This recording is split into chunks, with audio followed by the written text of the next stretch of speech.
Let's get into some shite.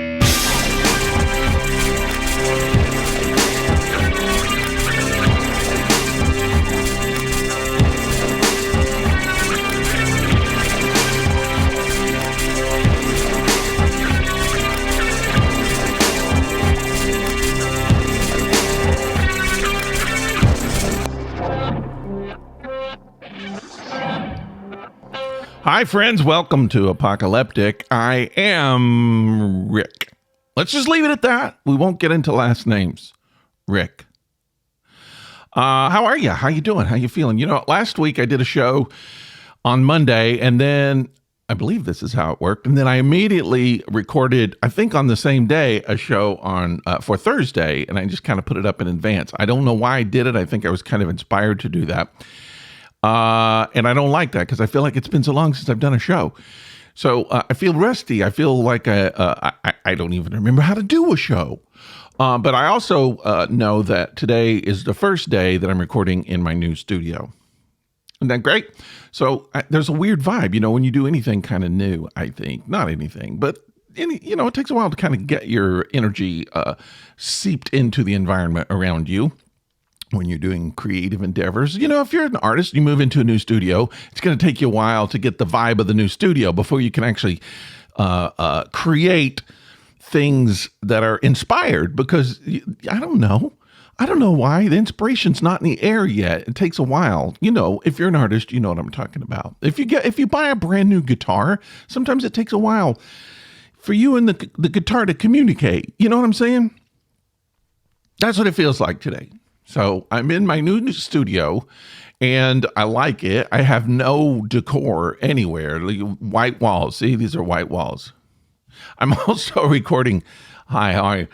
I'm doing a video, which I haven't done before. So that's kind of weird. It feels like somebody's watching. And usually I do this, it's just me. So it's all weird today. How are you doing? How's your life going? How's it been the last week? You know, Atlanta's is nice. We've been a little cold. We've been very, very wet. And I'm just, but, you know, I've noticed that the buds are coming out on the trees already. I mean, we're not even done with January, and it's kind of like spring here. So I don't know. It's nature. Let it take care of itself. This is interesting. I had a show planned for today. I kind of had a topic. And I'd been thinking about it for several days, what I was going to do, and I was kind of excited about it. And then this morning, and I do this. I don't know if you do this, but I had the laundry to fold. I was doing laundry, and I needed to fold some laundry. And when I do that, a lot of times I'll put on a documentary on TV, just sort of let it play in the background. And thenLl do my chores, right? So I got online on Amazon, I believe it was, and I was looking through it. I found a documentary that looked pretty good, and I put it on, and I'm folding clothes. And that, you never know when something's going to happen that's going to open you up, that's going to not change your life, maybe change your life, you could say, but I mean, it reveals things about you weren't prepared to have revealed. And that's what this documentary did. So I'm going to talk about it. I'm changing. I just decided, you know what my topic that I was going to do today is gone. I'll do it another time. Today I'm going to do this. So I'm going to talk about a little bit about this documentary and what it kind of revealed about my own self. And I want to talk about that today. I hope you want to come along and listen. Let me just tell you, I'm going to get this out of the way quickly. You know, we always talk about it, but I do have a listener line. And anybody can call this listener line and just talk about whatever you want to talk about. That listener line is 678-348-0008. You can also text that same line. And if you're too shy to talk, you can also send me email, rick@apocaleptic.com, or just send me something on Facebook. That's fine. I'm on Facebook, Instagram, and all that good stuff. All right, that's out of the way. I have my coffee here today. You bring your beverage of choice. I don't care what you're going to drink while you're listening. Just don't, if you're driving, don't do the alcohol. All right. I don't care. When you go home, just booze it up. I don't care what you want to do at home. Just keep it safe. All right. I don't want to be the cause of any accidents. unless you're at home and you laugh a lot, those kind of accidents are great. You can do that all you want. And a lot of beer that has to be involved usually. So I found this documentary. First of all, the opening of the documentary just, I don't know how, I'm not going to be able to effectively describe this. I can remember, let me just back up even more. The one thing I think that you lose when you get older, you can do anything you want anytime you want. Let's just say that. There are no rules. When you get old, you could do anything as long as your body allows you to do it. And I'm not suggesting people don't do things. All right. You could do what you want, but I just find, for me, only a few things have kind of gone away since I've gotten older. And one of them is dancing. All right. All right. I feel like dancing is a young person's thing. I don't know that I ever see any old person looking good dancing. Now I'm not saying don't do it. If you like to dance and you're good at dancing and you want to dance your ass off. I don't care. Just dance. Do it. I'm just saying it's one of those things you never look cool doing when you're old. You can do it for the fun of it. I don't care if you're Rita Moreno and the greatest dancer in the world. Now that you're 80 something years old, you're not going to look like you did when you were in your 20s. You're not going to look, I don't know, dancing is smooth, it's sexy, it's sensual, and you lose some of those qualities as you get older, except to other people who are old. So and especially, maybe this is just me. I'm just going to say maybe it's me. I don't look cool dancing. Did I ever? I don't know. I think I might have. But I miss doing it. I miss dancing. It's just one of those things. You remember it's just a young person's sport. You go out, you don't even have to know. I can remember this would have been, early to mid 80s. All right. It's before some of you were born. I can remember I was in Washington, D.C. for something, a family thing. And my brother said, let's go out. And I was just like, what? He was like, yeah, I want to go to a club. And I was like, first of all, I'm not a club guy. I like dancing, but I just didn't do clubs. And my brother said, yeah, let's get a cab. We'll go downtown and go to the club. And I was like, all right. I'll just kind of hang out while you do your club thing. So we went and found a club. I don't remember how we found it, but I guess we just saw a lot of people and we said, let's go to that club. Went to the club and, I got a beer. I'm hanging around this. I believe it was called Rumors. If you're from DC in the 80s, just let me know if there was a club called every city's got a club called Rumors. What am I talking about? So I'm standing, the way the club was built, you have it was like split levels. So there's a top level that went around the perimeter of the building. And I'm just kind of hanging up there. A lot of tables up there. And I'm just walking around watching people. I love people watching. And my brother's doing his thing. He's trying to meet somebody, I guess. He's down on the floor. The floor is a different lower level. So he's down there getting his groove on. And I don't know. I'm not good at meeting strangers. And I don't know. I just thought, okay, I'll just do this for him. And then we'll go home. And so I'm up there having my beer and having a good time watching people dance. My brothers, I was like, seeing it. I mean, I think he might be, he didn't score because we went home together. I can't even believe I said the word score. What? That's a high school thing. Score. He scored. Yeah. All right. Scored. I don't know if he scored, but I didn't. I was just watching and having a good time, drinking my beer. It was getting late. I think we were about ready to come home. And I believe my brother said, I'm just going to spend another, 10, 15 minutes and then we'll go. It's fine. Sure. Go ahead. And I'm having maybe another beer, and I'm up there, and this girl comes up to me. I know her. I'm in DC. I didn't know anybody. And this cute girl comes up, obviously had a lot to drink, and she just grabbed my hand and said, "You're not getting out of here before I dance with you." And she pulls me down onto the dance floor, and she dances like a maniac. I mean, she's, when I say maniac, in a good way. She's sexy, just doing the dance. But like the dance you're supposed to do with somebody you know. And she doesn't know me. Maybe she wants to. I don't know. So we do the thing. We dance. I think we only danced once. And then that was it. I can't remember how it ended. I don't remember if I said, "Thank you, ma'am," or if I bowed and she curtsied. I don't remember. I think we just kind of walked away. I don't know. And that was it. And I've never forgotten that. And I've always thought, what happened to this girl? What happened to her? Did she's somebody's grandma now? She was mom, now grandma. She could be a senator's wife. She could be a mayor. I don't know. Maybe she's a school teacher. Maybe she's like in a church now. She's a church lady. She's like telling people not to drink and go out and dance. It's sinful. I don't know what she's doing, but I just wonder about this one. I shared one moment with a complete stranger, and it's lived with me for the rest of my life. I never forget it. I don't know the person's name. I couldn't tell you in a lineup what she looks like now. I've forgotten. It's just a quick little thing. I don't know. Is that what life's about? You just have these moments with people. It's exciting. It's interesting.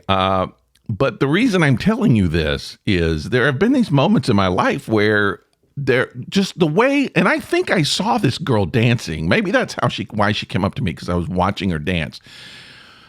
And I think she just thought, "Oh, he wants me." And I didn't want her. I just liked the way she danced. But there are these, as a dude, you could see. I look at my face. See, I'm a dude. As a dude, there are certain women when you see them dance. For me anyway, I just want to dance with them. There's something about it. It's not sexual. It is sensual. I will give you that. It's sexy. It's sensual, but not necessarily sexual. It doesn't mean I necessarily want to have sex with the person, unless you call dancing sex, and in which case, yeah. But no, there's just some people just like, you just want to get up there and dance with them. It's like when you hear that song. You're at the club and you hear a song, you're in another room, and you just got to come out and dance because that's the song you want to dance to. Same way, you just see a person, it's like, I got to dance with that person. Well, I guess women have the same, I don't know. Maybe. Do you see guys dancing? You're like, "Oh, I got to dance with that guy." Does that happen? Anyway, the beginning of this film, this documentary. Was called Of Two Minds. All right. It's a documentary about bipolar. People living with bipolar disorder. I don't even like that word. I don't like the word bipolar, but I'm just going to say that's sort of how they framed it.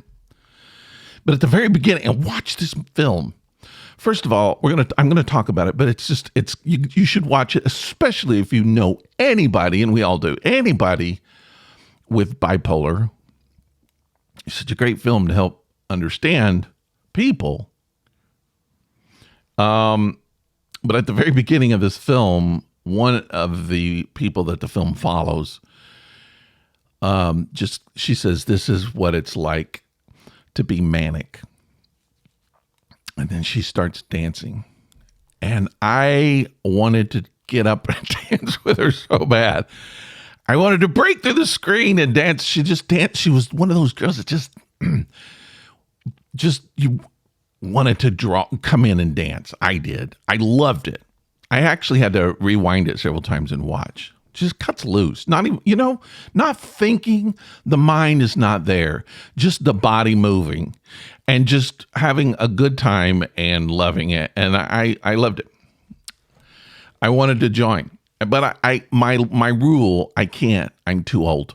I'm too old, and I'm on the other side of the screen. Can't do it. Can't dance. Oh man. There's one of my favorite bands, which very few people have heard of in America anyway. It's called Cock Robin.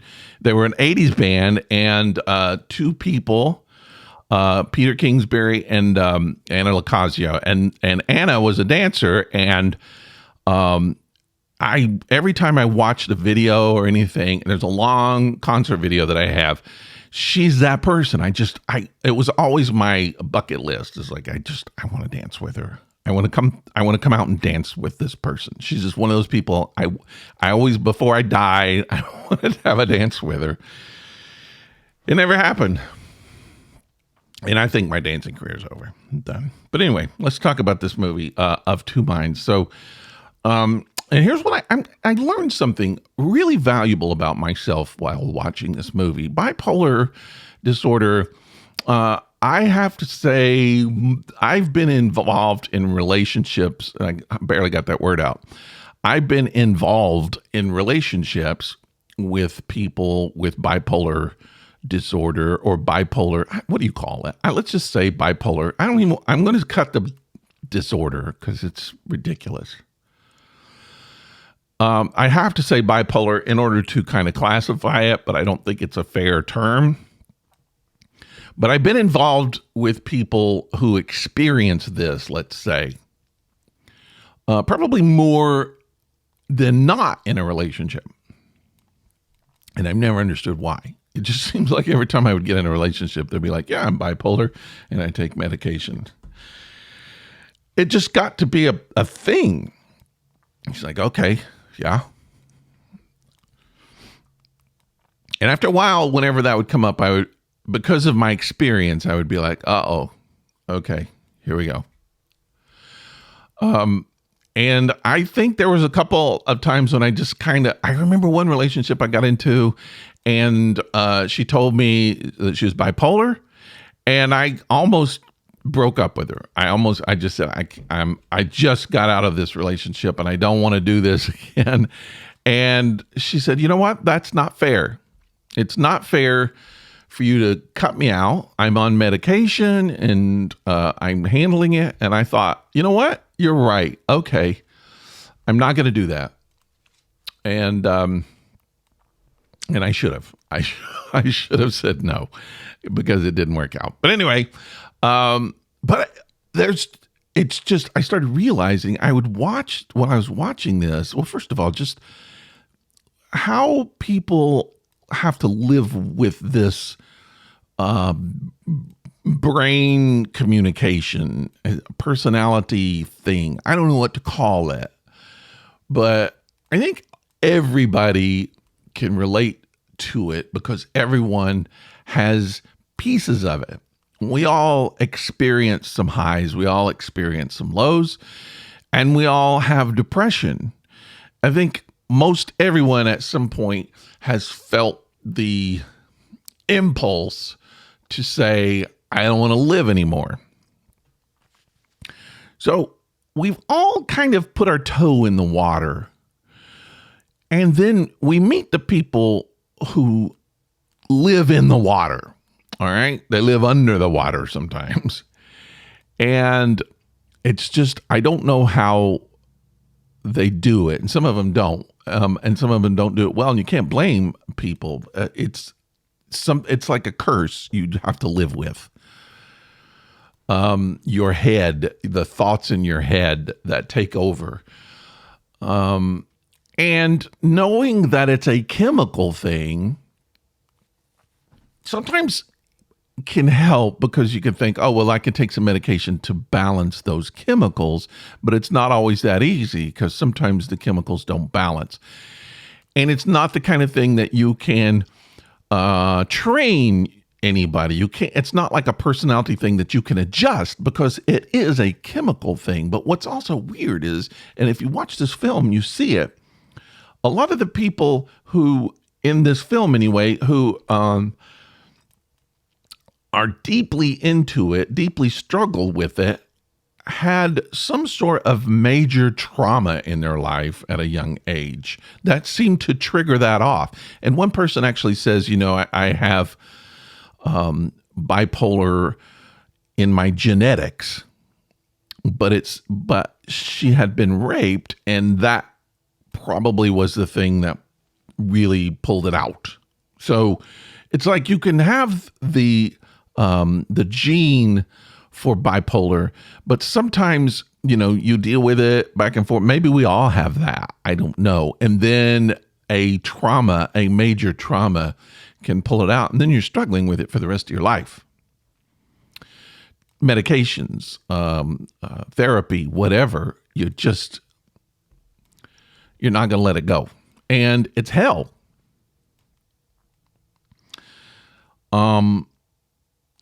And being in a relationship with that kind of a person, or not kind of a person, that's a bad sentence. Being in a relationship with someone who is trying to deal with that too, let's say, presents so many challenges, new challenges, and challenges that you don't have to deal with in other relationships. So when I was into like 3 relationships for sure in a row with people who were dealing with bipolar issues.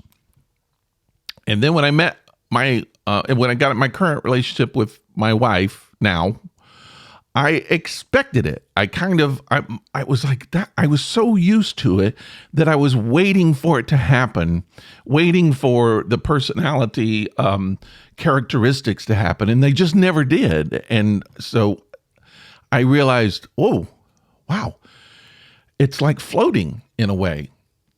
You go into these relationships and there's something weird about a bipolar relationship, because there's so much excitement, there's so much creativity, there's so much stimulation, there's so many ups, there's so many downs. It never stops.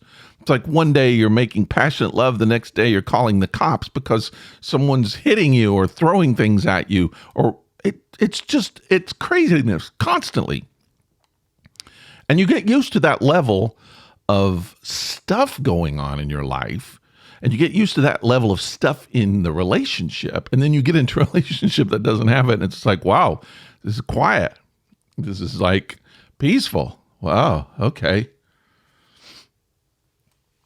And that's kind of what it felt like. But here's what's really interesting when I was watching this film. I've always suspected, my dad was never diagnosed as bipolar, but knowing enough about bipolar, being in relationships with people who are bipolar, now I believe my dad was bipolar. Now, my dad came from a generation that even if he was bipolar, even if he had been diagnosed as being bipolar, first of all, he would never go for a diagnosis. But even if he was, there would be shame involved in that, to the point where he would never have taken medication. My wife's dad was the same way. He fortunately did get diagnosis, and he did get medication, and she said it was night and day. He was just like a totally different person. It was like, finally we got our dad back. And I didn't get that experience. My dad was not a horrible person, but my dad had these huge mood swings that would we would be on the road to a vacation or something, and he would get into an argument with my mom or somebody else, or something wouldn't go his way, and just boom, he'd turn around and go back. It's off. We're not going to do this. A lot of yelling, screaming, a lot of emotions up and down. My dad, I would see him. I would always think of my dad as kind of an angry person. He's always kind of gruff and pissed off. But yeah, I would see my dad just happy and laughing, and I would hear him laughing at TV shows, and those kind of mood swings would just blow me away. It was my childhood. So I'm watching this film, and Dancing Girl is on there. And I'm watching her story, and I find that I'm becoming like, and I don't mean this in a sexual way, but I'm becoming attracted to her lifestyle. This is the thing about bipolar, people who have bipolar, it's that incredibly attracting. Okay, they have an energy, they have a charisma. It's what makes bipolar interesting is the creativity level is intense. All right, the feeling, the passion for life is intense, and that's a lot of times. Well, that's the trouble. You start with there, but then it becomes mania, where all of that, it's like turning up the saturation on your television where everything, all the colors are so bright, just don't even make sense. That's bipolar. And then hitting those lows, which is just depressed. And then depression turns into anger and destruction. And those kind of, especially when you're a person like me, kind of an artist, kind of a quiet person, someone who loves to watch people, those things become interesting. It draws you in. It's very, very interesting. And then I started noticing in this film, every time there was a person that they were focusing on, I would be like, I could be in a relationship with that person. She's sexy. They would show a dude and I'd be like, I could be his friend. I would hang out with him. He's interesting. And I started all the way across the board. And I'd be like, what am I doing? Why am I feeling this way?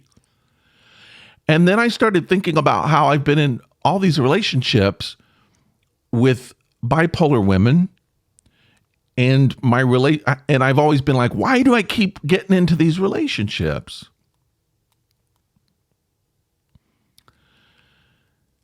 And here I am watching a movie about people with bipolar, and I'm thinking I could be in a relationship with that. First of all, I know me. I've taken tests and stuff, and they call my personality thing a healer. I always believe, stupid, but I always believe I could fix that person. I could heal that person. If I get in a relationship with that person, I could take care of them and make them better. It has never happened one time, but I always believe that I can. It's just like that person needs me. I could take care of that person. I can heal them, make them better. Just being with me for a while will heal them. It doesn't happen. It's never happened. I don't know why I tell myself that. It's just my personality type, I guess. I don't know. It's the delusion I live under. But what's important, I think, that I realized during this film is I believe it's the first time I ever thought about it. Growing up in a family where my dad was bipolar, is it possible that that is what I'm comfortable with? That's how I don't like it. I don't have to like it to feel like I'm at home. Right? I get in these relationships with people who are going through those things and dealing with those things and acting certain ways because that's what I'm used to. That's how I grew up. I know that anger. I know that irrational person. Irrational person. I know that. I can deal with it. I can remember when I was in college, I was like, why are all my friends the people that no one else wants to be friends with? It was like, I know how to be friends with those people. I know how to be friends with the people that everybody else can't stand because I grew up. I'm not saying my dad had friends. My dad hung out with people. And I'm not putting all of this onto my dad. It's just, this is what I feel like I am home in the squalor sometimes.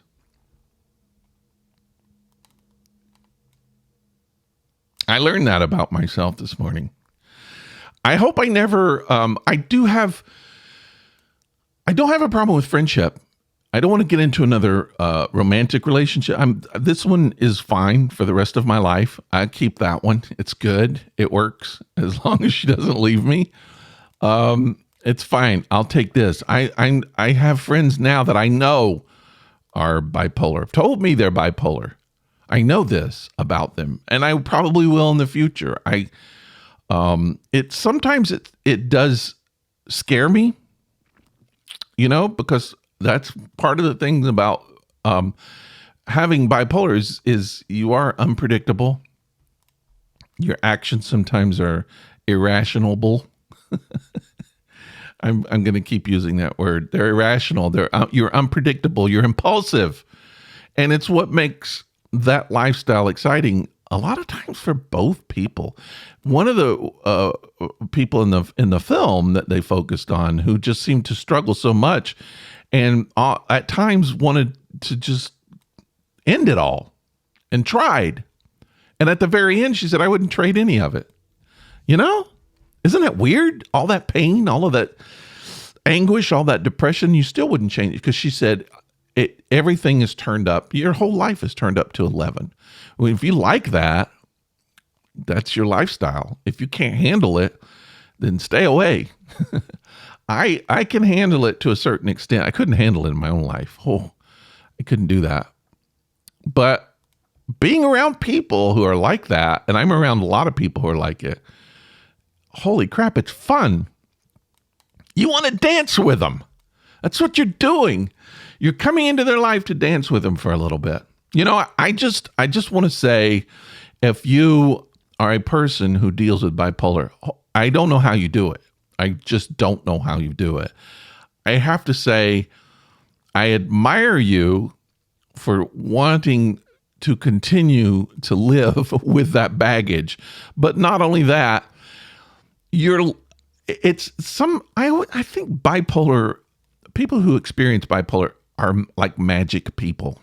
You know, they've been given this heavy dose of magic to see life, to experience life in an intense way that most people don't. But it's just like the trade-off, you're going to have to deal with this too. It doesn't seem fair. It really doesn't. But I don't know. It's an interesting thing. I do hope, you know, it would be nice if one day they could invent some medication that would take care of the anguish of bipolar, but then allow the people to still deal with the intensity if they want to. But it makes wonderful artists in so many genres. I mean, if you're a writer, songwriter, performer, fine artist, photographer, dancer, stage actor, whatever. I mean, I know that my life has been lived as an artist, and I just know so many people who struggle with this, but yet their art is so fantastic. And we would all be in worse shape if they weren't contributing, if they weren't putting up with their demons in order to produce what we get to see. The world would be terrible. So I don't know. It's like a tribute to people who deal with this. I have so much sympathy for that, but at the same time, thank you for your contributions, and please keep figuring out ways to deal with your demons. I would, if I can help, if I can be an ear, if I can be a presence, if I can just be a calm. I don't know. Sometimes maybe people just need a calm presence. Is that something about, if you're going through a manic or a depressive state, do you just need someone stable? I don't know. If that's something that's valuable, I'm here. I'll be a friend. Send me a line. Drop me a line. All right. Wow. So this show kind of went everywhere. It was very manic in a way. I was trying to get a lot of information out really quick, and I didn't have any notes. It's just, it just kind of inspired me this morning, and I wanted to talk about it. I do. Okay, I'm going to end it there. We'll just stop. Is that okay? I'm going to stop right there. Have my coffee. I'm going to spend a day kind of, I don't know. I think today's going to be a day. I need to get up here and kind of work on my studio a little bit. We'll do that. And then I do have a show. I think I'll do the show that I planned today. I think I'll do it for Thursday. If you don't know, this is the first time you've heard the podcast. 2 shows a week, Monday, Thursday. So far, I'm doing pretty good on both of those. And as long as this doesn't get eaten up like it did last week, we should be good. All right? All right. Feel free to comment on the listener line. Feel free to drop me an email. Feel free just to interact with me on Facebook. Anywhere that you want. All right, I'm going to say goodbye to you guys. I'll see you Thursday. In the meantime, I'm just going to relax a while today. That's what I'll do. I need to put something in my coffee.